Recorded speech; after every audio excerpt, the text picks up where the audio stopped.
মান্দার কোলা, তুই কি আমারে ফুটপাতের মাস্তান ভাবছ? তোর আর আমার কোলাকুলি হইব পাট খেতে। আসসালামু আলাইকুম বড় ভাই। ওয়ালাইকুম আসসালাম। আপনাকে তো ঠিক চিনতে পারেন নাই? না চিনবারই কথা।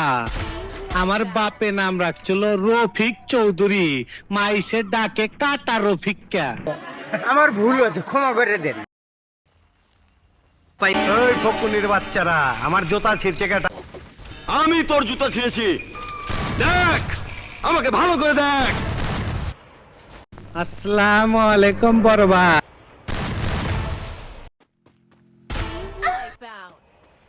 ভাই আমি হ্যাকার, ভাই আমি হ্যাকার, ভাই আমি